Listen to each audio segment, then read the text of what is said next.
ঘরের তৈরি আচার স্বাদ এবং গুণগত মানের কারণে দিন দিন সবাইকে আকৃষ্ট করছে। স্বাস্থ্য সচেতনতা বাড়ায় এবং নস্টালজিয়া স্বাদের টানে এই ঐতিহ্যবাহী খাবার দিন দিন সবার কাছে জনপ্রিয়তা বাড়ছে।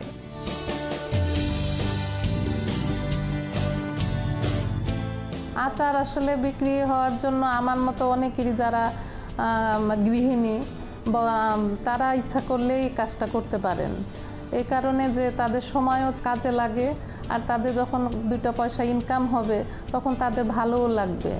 সেই জন্য তাদের প্রত্যেকেরই আমাদের বয়সী যারা জানেন বা শিখেন বা শিখে নেবেন, অনেকে হয়তো পারে না, আগ্রহ আছে, তারা আবার হয়তো আমার মতো যারা পারে তাদের কাছ থেকে শিখে নিতে পারে চাইলে।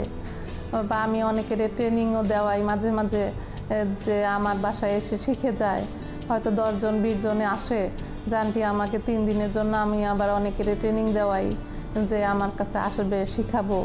তো এরকম শিখে তারাও ওগুলো করতে পারে, তাহলে তাদের সময় কাটে এবং পয়সা পাইলে তাদের মনটাও ভালো থাকে। আসলে এটা হলো সত্যি কথা।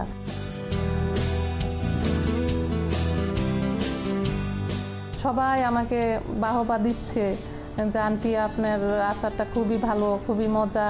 তো সেটা আমার জন্য কিন্তু অনেকটা মানে প্লাস পয়েন্ট, খুবই মানে আমার ভালো লাগে। এরকম আমার মতো যারা আপারা আছেন তারা ইচ্ছা করলেই এই কাজ করতে পারেন, পয়সার সংস্থান হবে এবং তাদের সময়ও কাটবে। আচার তো অনেক যুগ যুগ ধরে আচার, মানে 100 বছর আগেও আচার ছিল। সেটার কোয়ালিটি হয়তো আস্তে আস্তে মানুষের পরিবর্তন হয়েছে। আগে তো গুড় দিয়ে মানুষকে দেখতাম যে মানে ছোটোবেলায় আমার যে গুড় দিয়ে সুন্দর করে ওটাকে কুরম্বা বলে, মোরব্বার মতো, শুধু গুড় দিয়ে জাল দেয়, গুড় দিয়ে লবণ দিয়ে জাল দিয়ে সামান্য হয়তো একটু মরিচের গুঁড়া কেউ দিল বা দিল না, বা মরিচ ছাড়াও হয়তো গুড় দিয়ে জাল দিয়ে হয়তো ওটা রেখে দিত সংরক্ষণ করে দুধ ভাত দিয়ে খাওয়ার জন্য, সেটা তারা পছন্দ করতো। তো সেই যুগের জিনিস হয়তো আস্তে আস্তে এখনও আছে।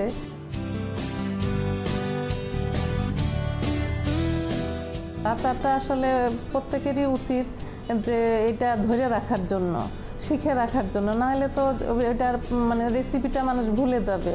আমার কাছ থেকে আমার মেয়ে শিখবে, আমার মেয়ের থেকে আবার তার মেয়ে শিখবে, এইভাবে এটা ধরে রাখাটা দরকার। আর এবং থাকবেও আশা করি। আচারটা মানুষের এত পছন্দ, এটা মনে হয় না কখনো যাবে আর কি।